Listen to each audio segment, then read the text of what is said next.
সাইফুর রহমান লিটন উপস্থিত আছেন। বাংলাদেশ জাতীয়তাবাদী দল বিএনপি থেকে মনোনয়ন পেয়ে ঢাকা 14 আসনের ধানের শীষের কান্ডারি মায়ের ডাকের সমন্বয়ক। আপনারা জানেন মায়ের ডাক একটি ছোট্ট সংগঠন থেকে উনি আজকে আন্তর্জাতিক পর্যায়ে এই মায়ের ডাকটি নিয়ে গেছেন।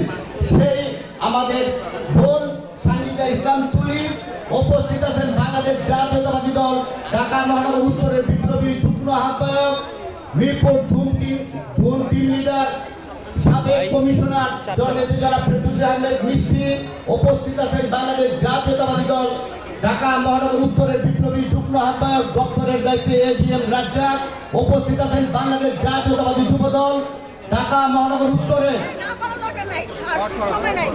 বিপ্লবী সদস্য সচিব সাজ্জাদুল মিরাজ ঢাকা মহানগর উত্তরের সম্মানিত সদস্য এবং এই শাহালি থানার সাবেক সফল সাধারণ সম্পাদক হুমায়ুন কবির রওশন, শাহালি থানার আহ্বায়ক SM কায়সার পাপ্পু সহ সংগ্রামী সাথী ভাইয়েরা আসসালামু আলাইকুম। আসলে বক্তব্য দেওয়ার তেমন কিছু নেই, শুধু আমি একটি কথা বলতে চাই। আমাদের সামনে 3টি সমস্যা। একটি হলো কিশোর গ্যাং, দ্বিতীয় হলো মাদক, আর 3 নম্বর হলো অটো রিক্সা। এই অটো রিক্সা, কিশোর গ্যাং এবং মাদকের জ্বালায় আমরা কিন্তু অতিষ্ঠ।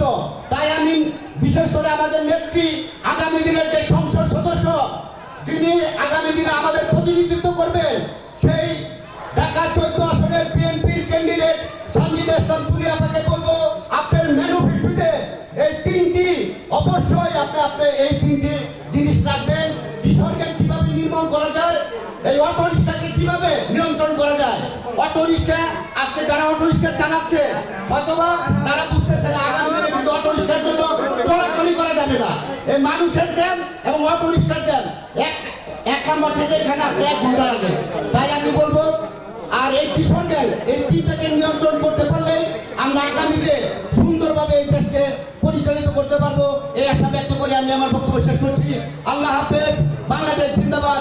শহীদ রাষ্ট্রপতি জিয়াউর রহমান অমর হোক। দেশটিতে বেগম খালেদা জিয়া অসুস্থ, আপনাদের সকলের কাছে দোয়া চাই এবং আগামী দিনের বিএনপির ভারপ্রাপ্ত চেয়ারম্যান আমাদের আগামী রাষ্ট্রনায়ক জননেতা জনাব তারেক রহমান জিন্দাবাদ। সানজিদা ইসলাম তুলি আপাকে দাঁড়িয়ে শীষে ভোট দেওয়ার আহ্বান জানিয়ে আমি আমার বক্তব্য শেষ করছি। আল্লাহ হাফেজ।